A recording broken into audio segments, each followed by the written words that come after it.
वैदिक पर्सपेक्टिव के इस YouTube चैनल को सब्सक्राइब करें, वीडियो को लाइक व शेयर करें। ओम शतम वा यः शुचीनाम सहस्रम वा समाशिराम एदु निम्नम ना रीतये।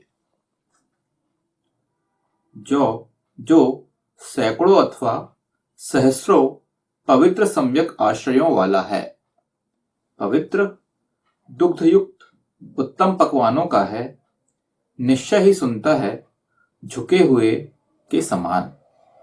यह मंत्र जो लिया गया है, यह ऋग्वेद के प्रथम मंडल के 30वें सूक्त का यह दूसरा मंत्र है। इस मंत्र के जो ऋषि हैं वह भगवान शुनहशेप आजीगर्ती हैं। इस मंत्र का जो देवता अर्थात दिव्य विषय है वह है इंद्र किंवा इंद्रियों को वश में करने वाला। दूसरे मंत्र का जो छंद है वह है गायत्री और जो स्वर है वह है षड्ज।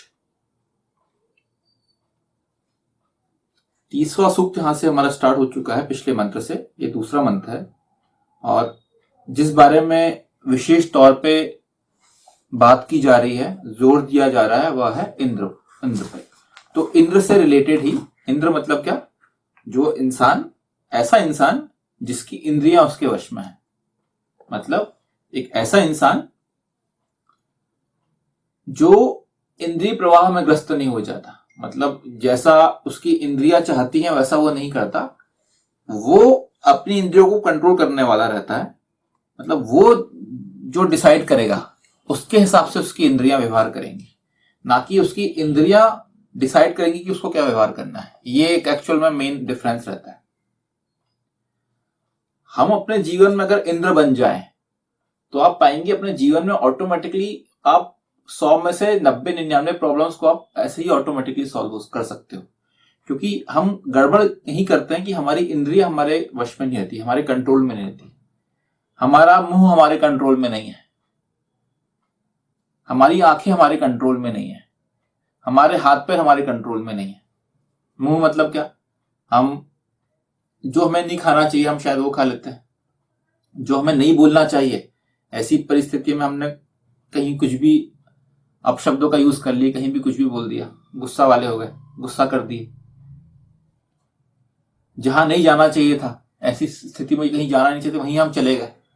जो नहीं करना चाहिए था वही अपने हाथों से आपने कर दिया। तो मतलब क्या है? आपकी जो इंद्रियां हैं, आपके जो ऑर्गन्स हैं, वो आपको कंट्रोल कर रहे हैं। और वही अगर उल्टा काम कर दें आप, मतलब कि आप अपने ऑर्गन्स को आप कंट्रोल करना चाहते हैं कि मुझे क्या बोलना है मैं वो सोच समझ के बोलूं, मुझे क्या करना है वो मैं सोच समझ के करूंगा, तो आप पाएंगे अपने जीवन में ऑटोमेटिकली प्रॉब्लम वैसी आधी क्या है, 90% प्रॉब्लम वैसी सॉल्व हो जाती है।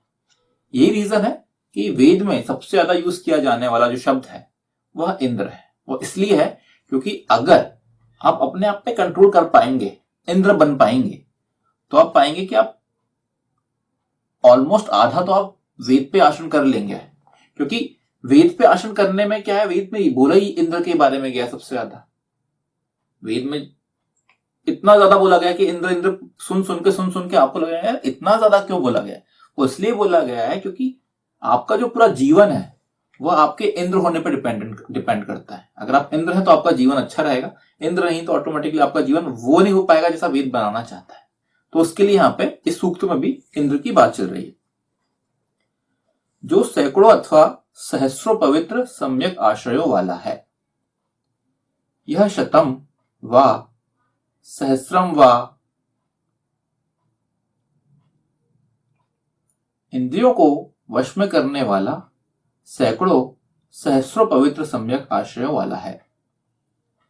अपने सुमधुर व्यवहार से उसने अनेकों लोगों को प्रभावित कर उनके माध्यम से सैकड़ों हजारों आश्रय स्थल बना रखे हैं। वह पवित्र और सम्यक व्यवहार से लोगों के मध्य प्रेम और सहयोग का वातावरण निर्मित करने वाला है। ऐसे आश्रयों से मानव हित, जनहित, विश्वहित अधिकाधिक सरलता और सफलता पूर्वक किया जा सकता है। इसका सबसे अच्छा उदाहरण आप देखें भगवान राम को। इंद्रियों को वश में करके इंद्र बन के वह सैकड़ों आश्रय वाले बन गए थे। मतलब क्या? जब उनके जीवन में ऐसी परिस्थिति आई कि उन्हें अपना घर छोड़ के जाना पड़ा अयोध्या से, तो आप पाएंगे हर कोई, एक ऐसा इंसान भी नहीं रहा जिसने ये कोशिश नहीं किया हो कि भगवान राम की वो मदद कर सके। हर कोई ट्राई कर रहा था। वो जहां भी जा रहे थे, पहले तो पूरा अयोध्या ही कोशिश कर रहा था कि वो ना जाए। जब वो अयोध्या से निकले तो जहां भी जिन भी लोगों से मिले हो, हर किसी ने ट्राई किया कि वो वहीं रुक जाए और उनके साथ ही रह लें। लेकिन वो आगे बढ़ते गए क्योंकि उनके जो वचन था, वचन में ये था कि आप चलते रहें, आप वन में रहें, ये रहें, ऐसा कहीं भी प्रॉपर पूरे सुख सुविधाओं का यूज ना करें, इस टाइप से उनका पूरा वचन था। तो बात क्या है? बात यही है कि अगर आप इंद्र हैं, भगवान राम तो इंद्र थे, अपनी इंद्रियों को वश में करने वाले थे, वो अग्नि भी थे, वो लोगों को प्रकाश की ओर ले जाने वाले भी थे, वो वायु भी थे, वो प्राण वायु थे पूरे समाज के लिए। तो एक ऐसा जो इंसान होता है, जैसे भगवान राम थे, उनको कभी आश्रयों की जरूरत नहीं पड़ती। मतलब वो जहां चाहे वहां रह सकते हैं और लोग कोशिश करते थे कि वो हमारे साथ रह ले, हमारे पास रह ले। मतलब वो हजारों लोगों के दिलों पे राज करने वाले थे। हर कोई के दिल में, हृदय में भगवान राम के प्रति बहुत ज्यादा असीम प्रेम था। हर कोई भगवान राम से बहुत प्रेम करता था और यही कोशिश करता था कि उनका जो जीवन है, किसी ना किसी तरीके से हम भगवान राम के लिए कुछ भी कर सके। निषाद राज हो या जो भी हो, हर किसी ने ट्राई किया कि भगवान राम वहीं रुके, भगवान राम के साथ रहने को मौका मिले, लेकिन वो अपना कंटिन्यू करते थे। तो पॉइंट ये था कि पूरी की पूरी अयोध्या तक उनके पीछे पीछे आने को तैयार हो गई थी, आने ही लगी थी। वो तो जैसे तैसे लोगों को समझा के आगे निकल गए। तो पॉइंट यही है, बात यही है एक्चुअल में, कि आप अपने कर्मों के माध्यम से आप अपने आप को इस तरीके से बना सकते हैं कि आप सहस्रों लोगों के दिलों पर राज करने वाले हो, सहस्रों आश्रय वाले हो। आश्रय वाले मतलब क्या? आपको कभी भी इन चीजों की कभी कोई कमी ही नहीं आएगी। आप चाहेंगे कि मुझे यहां रुकना है तो आप वहां पे रुक सकते हैं, क्योंकि लोग आपको रुकना चाहते हैं। लोग चाहते हैं कि लोग आपको इनवाइट करेंगे कि आप आए। ऐसे आप लोगों को देखेंगे, बहुत सारे लोग होते हैं कि आप कोशिश करते हैं कि हम बोलते हैं एक बार आप हमारे घर आइएगा, क्योंकि आप उनसे इतने ज्यादा प्रभावित होते हैं। कोई जो बहुत प्रभावी व्यक्ति होता है, आप देखेंगे अपने लाइफ में, जैसे कुछ बहुत ज्यादा ऐसे इंसान होते हैं जो अपनी लाइफ में बहुत कुछ अचीव कर लिए होते हैं, लेकिन डाउन टू अर्थ होते हैं, विनम्र होते हैं।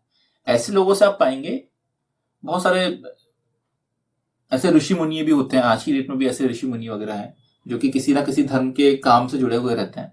और वो आप देखेंगे हमारे से कुछ शहरों में भी क्या करते हैं, जब कोई बाहर से कोई ऋषि मुनि आते हैं तो वो क्या करते हैं, जो उनके जो भक्त रहते हैं वो कोशिश करते हैं कि सारे ये जो ऋषि मुनि है, ये जो भी आए हैं हमारे, जो भी देव, जो भी उनको मानते हैं, वो उनके घर में जरूर आए।